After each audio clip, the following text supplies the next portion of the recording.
Welcome to RM biology. আরো একটি নতুন ভিডিওতে স্বাগত। তোমরা থাম্বনেল দেখে বুঝতেই পারছো আজকে ক্লাস 11 এর সেকেন্ড সেমিস্টারের কেমিস্ট্রির প্রশ্নপত্র অ্যান্সার সহ তোমাদের সঙ্গে আলোচনা করব।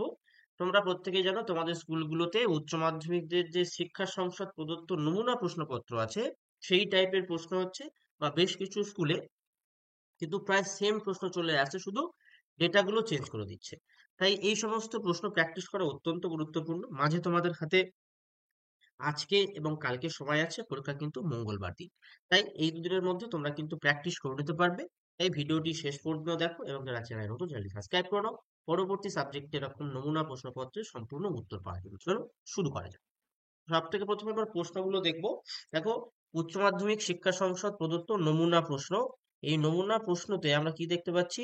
এনথ্যালপি কি, এনথ্যালপি ও আন্তঃশক্তির মধ্যে সম্পর্ক লেখো, গিবস মুক্ত শক্তির সংজ্ঞা দাও, গিবস মুক্ত শক্তির পরিবর্তনের সঙ্গে এন্ট্রপির সম্পর্ক ব্যক্ত করো, নিম্নোক্ত আয়নগুলির সেট থেকে সর্বাধিক সুস্থিত আয়নগুলি ব্যাখ্যা সহ চিহ্নিত করো, নিম্নোক্ত রেজোনেটিং গঠনগুলির মধ্যে কোনটি বেশি সুস্থিত ব্যাখ্যা সহ উত্তর দাও, রূপান্তর করো প্রোপাইন প্রোপানল।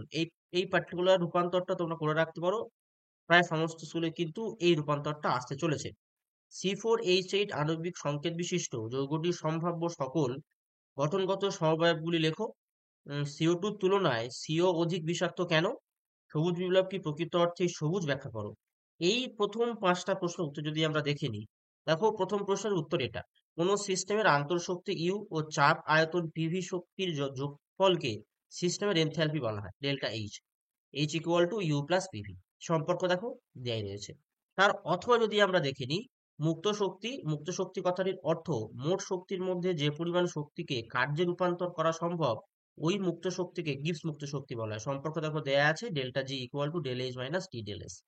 তারপর দুইয়ের যে প্রশ্ন ছিল, যে সর্বাধিক সুস্থিত আয়নটি হলো এটা CH3+, কারণ বিআর এর মাইনাস আই এফেক্টের জন্য কার্বনের উপর ধনাত্মক চার্জ বৃদ্ধি পায়, ফলে কার্বোক্যাটায়নটি অস্থিতিশীল হয়ে যায়। ঠিক আছে, ব্যাখ্যা করতে বলেছিল যেহেতু। তারপর যেটা ছিল সর্বাধিক সুস্থিত হবে CCl3, যে কার্বন আয়নটি আছে সেটা, কারণ Cl এর মাইনাস আই এফেক্টের জন্য কার্বনের উপর ধনাত্মক আধান হ্রাস পায়, ফলে কার্বন আয়ন স্থিতিশীল হয়। ঠিক আছে, তারপরে দেখো সিএল পরমাণু বেশি আধান হ্রাস। এবারে যদি আমরা এটার অথবাটা দেখে নিই, এটা কি বলা হচ্ছে?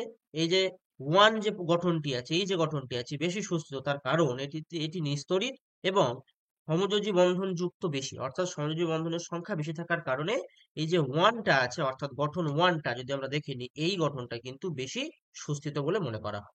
এরপর যদি পরবর্তীতে আমরা চলে যাই, যে রূপান্তরটা তোমাদেরকে বললাম অত্যন্ত গুরুত্বপূর্ণ। দেখো 20% H2SO4, 1% HgSO4, টেম্পারেচার 60 থেকে 80 দিলেই প্রোপাইন থেকে কিসে পরিণত হয়ে যায়? প্রোপাননে পরিণত হয়ে যায়। তার যে অথবাটা ছিল, যে কতগুলো সমবায়ব সম্ভব, দেখো চারটে সমবায়ব সম্ভব, চারখানা সমবায়ব সম্ভব। এখানে একটা তোমরা একটা ট্রিক্স ব্যবহার করতে পারো। দেখো, হাফ ইন্টু চার এই জায়গাটায় কিন্তু উল্লেখ করা আছে, সেটা থেকে তোমরা কিন্তু মনে করে নিতে পারো যে চারটে হতে পারে। এবার এখানে কি করতে হবে, তোমাদের যেহেতু এঁকে দিতে হবে গঠনটা, তাই কিন্তু তোমরা এটা নিয়ে নিতে পারো। তোমরা এগুলো স্ক্রিনশটও তুলতে পারো, আমি কিন্তু ভিডিওর মধ্যেই বলে দেবো তোমরা কি করে এই পিডিএফটা কালেক্ট করতে পারবে। দেখো, তারপরে যে প্রশ্নটা ছিল যে CO2 গ্যাসের তুলনায় CO গ্যাস বেশি বিষাক্ত কারণ কি? এই যে CO গ্যাস বা বা এটা, এই গ্যাসটা হিমোগ্লোবিনের সঙ্গে অক্সিজেনের চেয়ে 250 গুণ বেশি শক্তিশালী ভাবে আবদ্ধ হতে পারে। কার্বন মনোক্সাইড কার্বামিনো হিমোগ্লোবিন তৈরি করতে পারে, বা অনেক ক্ষেত্রে কার্বক্সি হিমোগ্লোবিনও বলা হয়, যেটা আমাদের আহ দেহের জন্য অত্যন্ত ক্ষতিকারক। কিন্তু CO2 তেমনটা ক্ষতিকারক নয়, অর্থাৎ হিমোগ্লোবিনের সঙ্গে আবদ্ধ হতে পারে না বা হয় না, খুব কম আবদ্ধ হয়। শ্বাস প্রশ্বাসের মাধ্যমে শরীর থেকে বাইরে বেরিয়ে যায়, তাই সিওর মতো বেশি বিষাক্ত নয়। এরপরে লাস্ট যে প্রশ্নটা ছিল, যে সবুজ বিপ্লব প্রকৃত অর্থে সবুজ কিনা। সবুজ বিপ্লব খাদ্য উৎপাদন বৃদ্ধিতে সফল হলেও পুরোপুরি সবুজ ছিল না। রাসায়নিক সার, কীটনাশকের অতিরিক্ত ব্যবহারে পরিবেশ দূষিত হয়েছে, জীববৈচিত্র্য হ্রাস পেয়েছে, এছাড়া ভূগর্ভস্থ জলের স্তর কমেছে, এছাড়া ছোট কৃষকরা পিছিয়ে পড়েছে, স্বাস্থ্যের ঝুঁকি বেড়েছে। তাই প্রকৃত সবুজ বিপ্লবের জন্য টেকসই ও পরিবেশ বান্ধব কৃষির দিকে মনোযোগ দেওয়া জরুরি ছিল, অর্থাৎ সবুজ বিপ্লব প্রকৃতপক্ষে সবুজ ছিল না। এরপর যদি আমরা পরবর্তী পার্টটা দেখে নিই, দেখো দুইয়ের সবগুলো যদি এখানে আমরা দেখে নিই, তাহলে দুইয়ের এখানে যতগুলো কোশ্চেন আছে তার উত্তরগুলো যদি আমরা দেখি, সাম্য ধ্রুবকের সংজ্ঞা, কেপি আর কে এক্স এর মধ্যে সম্পর্ক, এটা কিন্তু গুরুত্বপূর্ণ। এই পার্টিকুলার পার্টটা কিন্তু অত্যন্ত গুরুত্বপূর্ণ হতে চলেছে তোমাদের সমস্ত স্কুলের জন্য। এই পার্টিকুলার পার্টটা কিন্তু গুরুত্বপূর্ণ। এরপরে লাস্ট হাতেলিয়ারের নীতি, আর তার একটা অথবাতে কোশ্চেন ছিল পিএইচ নির্ণয় করতে হবে আর বিয়োজন মাত্রা নির্ণয় করতে হবে। দেখো সম্পূর্ণ কিন্তু উত্তর করে দেওয়া হয়েছে। এরপরে ছিল দ্রাব্যতা গুণফলের সংজ্ঞা দাও আর সময়ায়ন প্রভাব সম্পর্কে লিখতে বলেছিল। এই সময়ায়ন প্রভাব আর দ্রাব্যতা গুণফলের সংজ্ঞা, ঠিক আছে। এরপরে পরবর্তীতে দেখো, পরবর্তী যে পার্টটা ছিল 3-এর এবিসি মান নির্ণয় করতে বলেছিল। দেখো এবিসির মান নির্ণয় করা আছে, আর কে বিজারক হবে সেটা নির্ণয় করতে বলেছিল, তো সেই সংজ্ঞাটাও কিন্তু এখানে দেয়া আছে।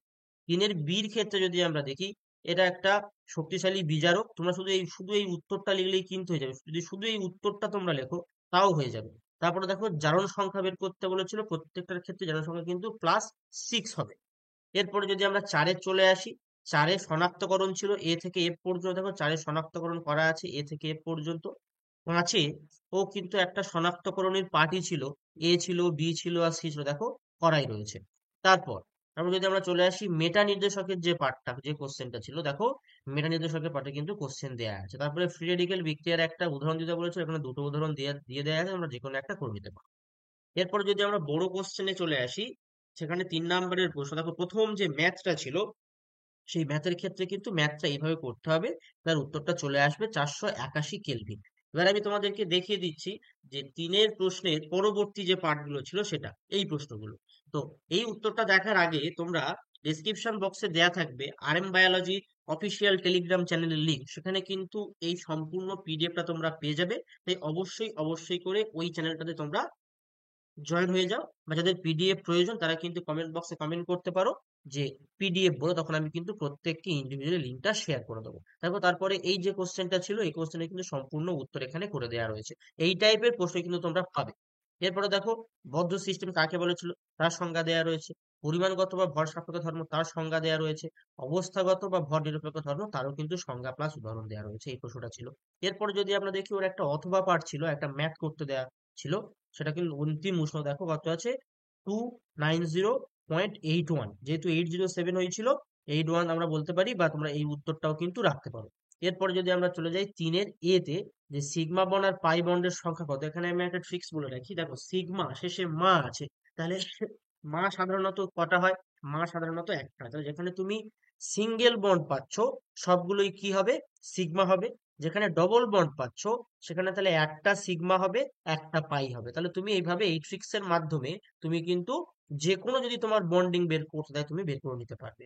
এরপরে দেখো এইটা ছিল যে ঊর্ধ্বক্রমে সাজাতে বলেছে, আম্লিকতার হ্রাস পায় সেটা সাজিয়ে দেওয়া আছে। ইলেকট্রোফাইল নিউক্লিওফাইলের নাম লিখতে বলে সেটা দেয়া আছে। আর সির একটা ইউপ্যাক নামকরণ লিখতে বলেছিল, ইউপ্যাক নামকরণ কিন্তু দেয়া আছে। এরপরে যে অথবা পার্টটা, অথবা পার্টে দেখো এটা মানে সির অবস্থান চিহ্নিত করতে বলেছিল, sp3 হয়। বিতে এই কোশ্চেনটা ছিল, এটা একটা স্থিতিশীল কোনটা কি তার ব্যাপারে একটা কোশ্চেন ছিল, আর একটা রেসিভিং মিশ্রণ ছিল, আর মেসো টার্টারিক অ্যাসিড আলোক নিষ্ক্রিয় হয় কেন, এটা ছিল। তো এই পর্যন্ত আজকের ভিডিওটি। যাদের পিডিএফ এর প্রয়োজন অবশ্যই অবশ্যই করে কমেন্ট করো, অথবা ডেসক্রিপশন থেকে তোমরা ওই লিঙ্কে যুক্ত হয়ে গেলে কিন্তু এই পিডিএফটি পেয়ে যাবে। আজকের ভিডিওটি এই পর্যন্ত। যারা চ্যানেল সাবস্ক্রাইব করে দাও এবং ভিডিওটি প্রচুর প্রচুর পরিমাণে শেয়ার করে দাও।